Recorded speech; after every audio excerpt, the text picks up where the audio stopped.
मैं एक 25 साल की खूबसूरत औरत हूँ। मेरी शादी को कुछ समय ही गुजरा था।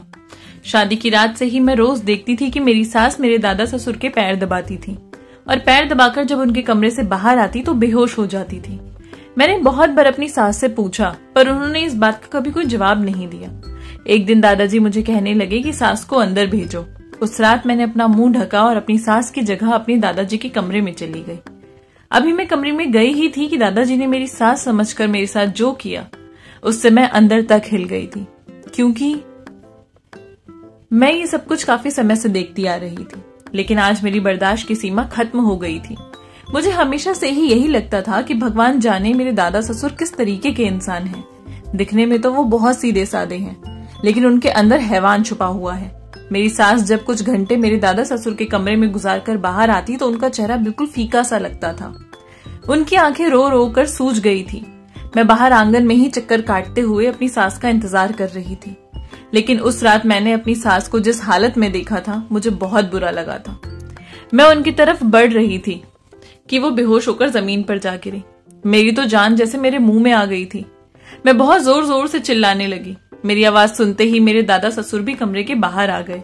मेरी सास को उनके कमरे में लिटाया गया और मेरे दादा ससुर ने ही डॉक्टर को बुलाया। डॉक्टर ने आते ही मेरी सास को चेक किया और उन्हें कुछ इंजेक्शंस लगाए और हम सबको बताया कि उनकी मानसिक और शारीरिक हालत ठीक नहीं है। उन्हें डिप्रेशन अटैक आया है, जिसको हम एंजाइटी अटैक भी कह सकते हैं। इसलिए वो बेहोश हो गई थी। मैंने तो बहुत ही हैरत भरी नजरों से अपने दादा ससुर को देखा। मेरी नजर पड़ते ही वो मुझसे नजरें चुराने लगे। मुझे तो जैसे उनसे घिन आने लगी थी। मैंने अपनी सास की बहुत अच्छे से सेवा की और कुछ दिनों में वो बिल्कुल ठीक हो गई। उनके ठीक होने पर एक दिन बातों ही बातों में मैंने उनसे पूछा कि आखिर दादाजी आपको कमरे में क्यों बुलाते हैं, क्या करते हैं वहां पर। दादाजी का नाम सुनते ही ना जाने उनके चेहरे की हवाइयां क्यों उड़ जाती थी। एक अजीब सी घबराहट उनके चेहरे पर दिखाई देने लगती थी। मेरी सास ने मुझे गुस्से में चुप रहने के लिए कहा और कहने लगी कि हम दोनों के बीच में तुम मत बोलो। मुझे उन पर भी बहुत गुस्सा आया था। मैं चुपचाप उनके कमरे से बाहर निकल गई। मेरे दादा ससुर भी अजीब ही थे। एक तरफ तो वो मेरी सास के लिए इतना ज्यादा चिंता दिखाते थे और दूसरी तरफ दोबारा उन्हें रात को अपने कमरे में बुलाना शुरू कर दिया था। पर इस बार मैंने अपनी सास को धोखे से नींद की दवाई देकर सुला दिया और अपनी सास के कपड़े पहनकर चुन्नी से अपना मुंह छुपाकर दादा ससुर के कमरे में गई। मुझे जानना था कि आखिर हर रोज रात को वो मेरी सास को क्यों अपने कमरे में बुलाते हैं। उस रात उन्होंने मेरी सास समझकर मेरे साथ जो कुछ भी किया उसको शब्दों में बयान करना बहुत मुश्किल है। मेरे दादा ससुर गांव के मुखिया थे। गांव का हर इंसान उनकी बहुत इज्जत करता था। सब उन्हें पसंद भी बहुत करते थे और उनको हमेशा मुखिया जी कहकर ही बुलाते थे। गांव में अगर कभी भी कुछ होता था तो हर किसी को इंसाफ की उम्मीद मेरे दादा ससुर से ही रहती थी। गांव के लोग उनको लेकर हमेशा खुश रहते थे। मेरे ससुर जी इकलौते बेटे थे उनके। मैं अपने दादा ससुर की बहुत इज्जत करती थी। इस घर में सब लोग मुझसे बहुत ज्यादा प्यार करते थे। लेकिन जैसे ही मेरे ससुर जी की मृत्यु हुई हमारे ऊपर तो जैसे कयामत आ गई। अपनी बेटे के गम में मेरी दादी सास भी चल बसी। मेरे दादा ससुर अकेले रह गए थे। मेरी सास का भी रो रो कर बहुत बुरा हाल हो गया था। उसी दौरान कभी मैं अपनी सास को संभालती तो कभी अपने दादा ससुर को। मेरी सास ने धीरे धीरे अपने आप को संभाला और घर की सारी जिम्मेदारी दोबारा से मेरे दादा ससुर के ऊपर आ गई। ससुर जब भी गांव के किसी भी काम से वापस आते तो मेरे पास बैठकर मेरे ससुर जी के किस्से सुनाया करते थे। मेरी सास हमेशा उन्हें याद करके रोती रहती थी। मैंने कभी भी अपनी सास को मेरे दादा ससुर से बात करते हुए नहीं देखा था। ऐसा नहीं है कि वो उन्हें पसंद नहीं थे, लेकिन यहाँ पर सास और दादा ससुर आपस में बात नहीं करते थे। बात यह है कि मेरे दादा ससुर अपने दोस्त की बेटी को लेकर आना चाहते थे, लेकिन मेरे ससुर जी मेरे सास से ही शादी करना चाहते थे और अंत में मेरे दादा ससुर को उनके आगे झुकना पड़ा। इसलिए वो मेरी सास को कुछ खास पसंद नहीं करते थे। सालों गुजर जाने के बाद भी मेरी सास के लिए मेरे दादा ससुर का मन साफ नहीं था। जब भी उनकी नजर मेरी सास पर पड़ती तो वो उनको नजरअंदाज किया करते थे। लेकिन एक समय पर मेरे दादा ससुर की तबीयत बहुत ज्यादा खराब हो गई। वो दवाई तक नहीं खाते थे। वो इतना चिड़चिड़े हो गए थे। लेकिन उस समय मेरी सास ही थी जिन्होंने उनकी डांट सुनने के बावजूद उनको दवाई खिलाई और उनको अपने हाथों से खाना खिलाया करती थी। मेरे दादा ससुर तो उस समय मेरी सास को सिर्फ गुस्से में घूरते ही रहते थे। लेकिन मेरी सास ने अपना पूरा फर्ज निभाया था। सब कुछ देखकर मेरे दादा ससुर का व्यवहार मेरी सास के लिए बदलने लगा था। अब तो हाल ये था कि मेरे दादा ससुर अपने हर काम के लिए मेरी सास को ही कहते थे, चाहे वो दवाई खिलाना हो या पैर दबाना। मेरी सास अब हर रात मेरे दादा ससुर के कमरे में जाने लगी थी।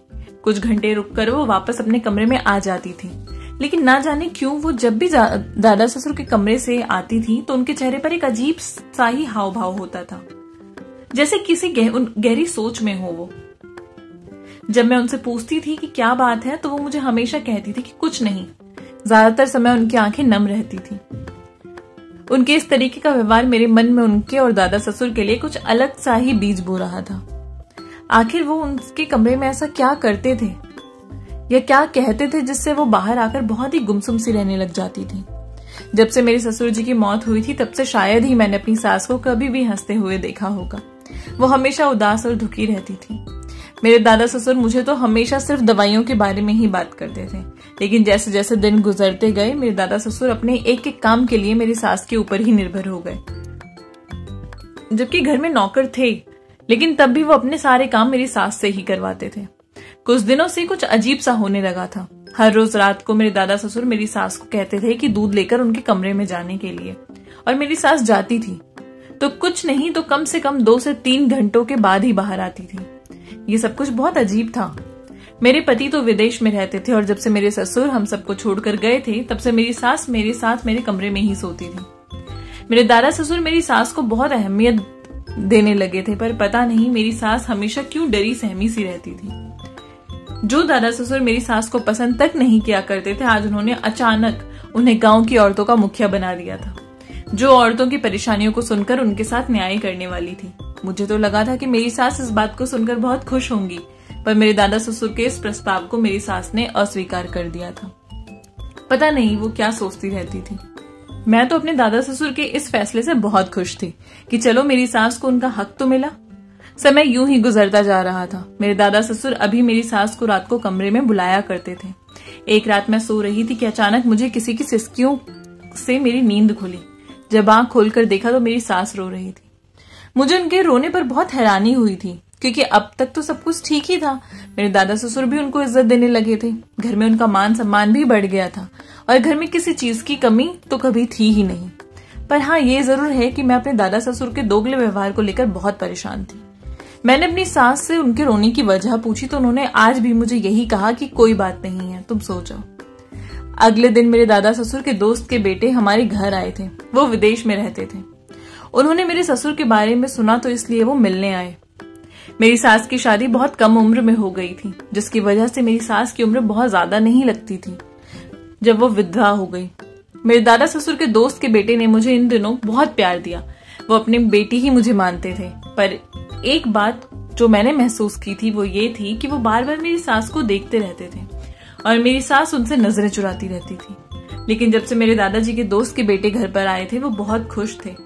इन दिनों में मेरे दादाजी ने मेरी सास को अपने कमरे में भी नहीं बुलाया था। एक दिन काफी समय हो गया था, मेरी सास कमरे में नहीं आई थी। उनको ढूंढते हुए मैं बाहर गई। वहां मैंने जो देखा उसे देखकर मेरे होश उड़ गए। वहां पर मेरी सास और मेरे दादा ससुर के दोस्त के बेटे कुछ बात कर रहे थे।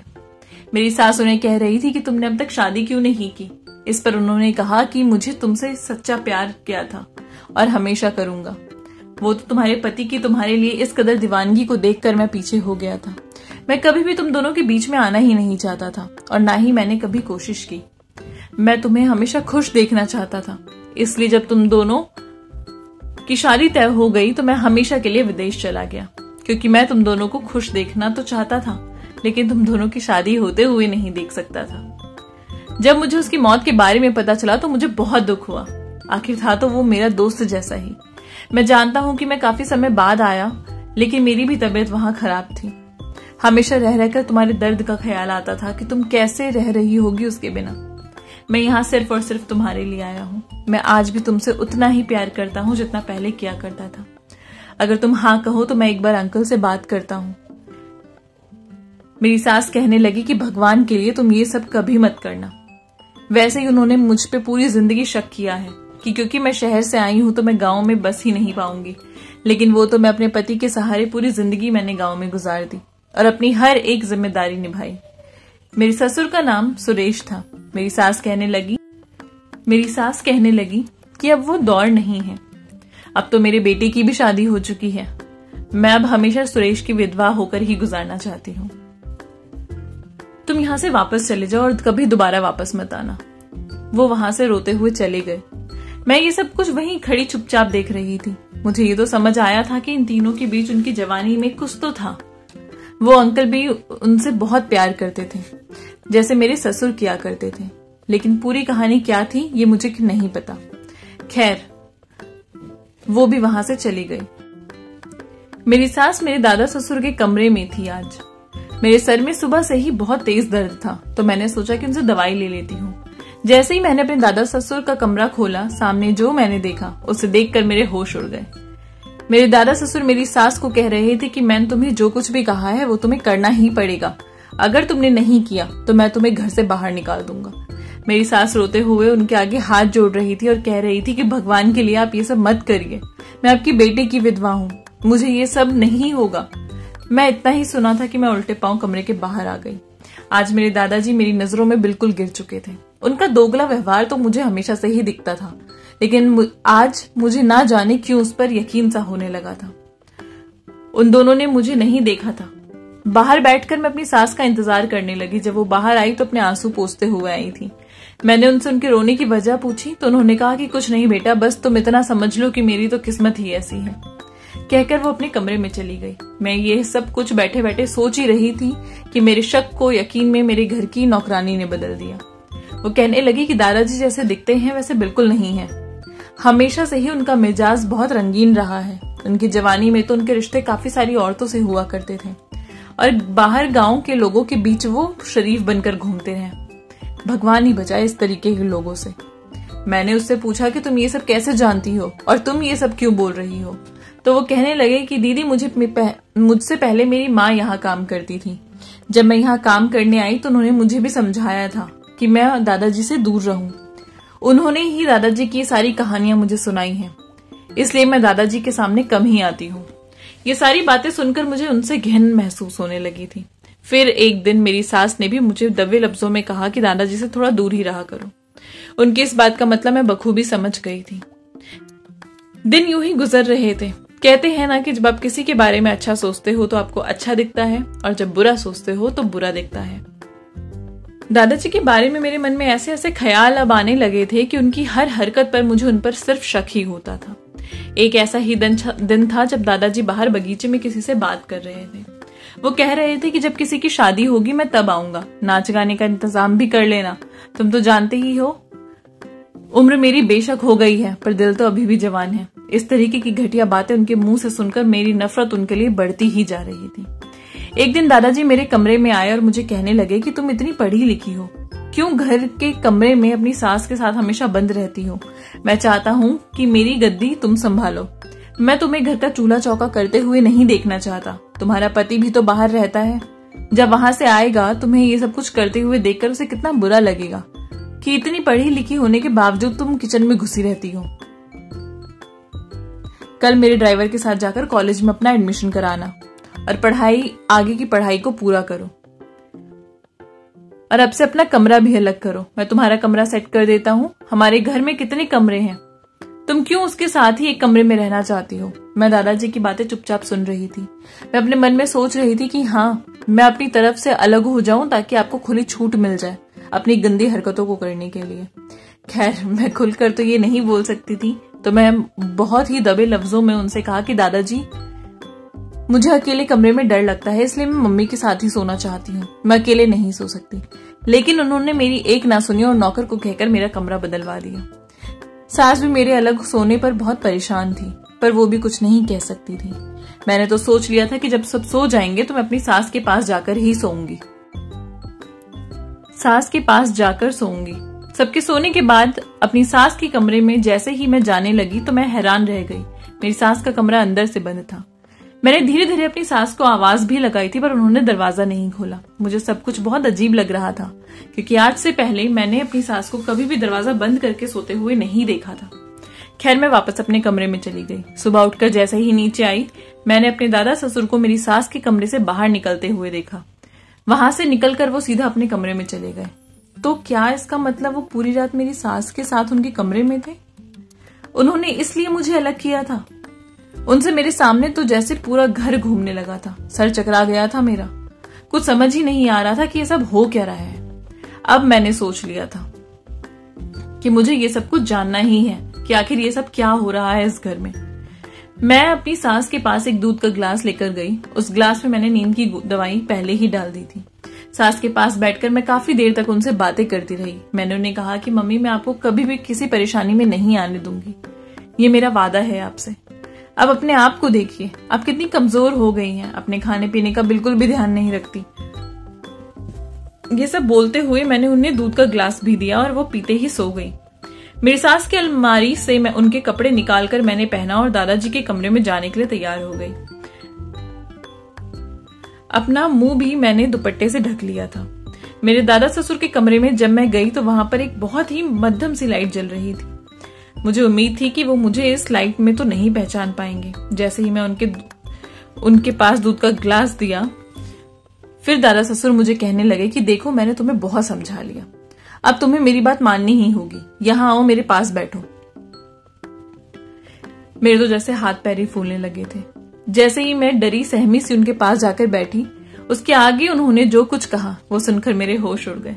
कुछ समय गुजरा था, उसके बाद मैं और मेरी सास मेरे दादा ससुर के सामने बैठे हुए थे। मेरे दादा ससुर कह रहे थे कि मुझे तुमसे ये उम्मीद नहीं थी। मैं अपना सर झुकाए नीचे चुपचाप बैठी हुई थी। मुझे कह रहे थे कि मुझे तुमसे ये उम्मीद नहीं थी। अब मैं आपको बताती हूँ कि मेरे दादा ससुर ने मुझे क्या कहा था उस समय। उन्होंने मुझे मेरी सास समझकर कहा था कि मैंने तुम्हें बहुत समझा लिया, तुम समझती क्यों नहीं हो? अभी तुम्हारे आगे पूरी जिंदगी पड़ी है, तुम मेरे दोस्त के बेटे से दूसरी शादी कर लो। मैं इतना भी बुरा नहीं हूं कि तुम्हारे बारे में ना सोचूं। आखिर तुम मेरे बेटे की बीवी हो और मेरी बेटी जैसी ही हो। मैं जानता हूं कि शुरू में मैंने तुम पर भरोसा नहीं किया, लेकिन आज अगर मेरी बेटी होती तो वो तुम्हारी जैसी ही होती। इसलिए मैं तुम्हें समझा रहा हूं कि तुम सब कुछ छोड़ो और दूसरी शादी कर लो। मेरी चिंता क्यों करती हो? मैं पहले भी तुम्हें समझा चुका हूं कि मैं यहाँ रह लूंगा।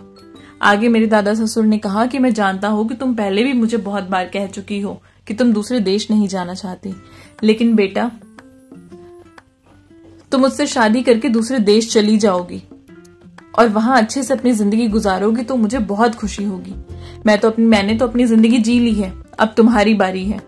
तुम कब तक मेरे बेटे की विधवा बन के रहोगी? ये बात मेरे दादा ससुर ने उस दिन मुझे कही थी। जब मैं ये सब चुपचाप काफी देर तक सुनती रही तो मेरे दादा ससुर ने लाइट जलाई और लाइट जलाते ही उन्हें पता चल गया कि मैं अपनी सास के कपड़े पहनकर वहां बैठी हूँ। उन्होंने इस समय मेरी सास को बुलाया और मेरी सास ने ये सब जानकर मुझे एक जोरदार थप्पड़ लगा दिया। दादा ससुर भी बहुत जोर से चिल्लाए थे। पूरी हवेली में उनकी आवाज गूंजने लगी थी।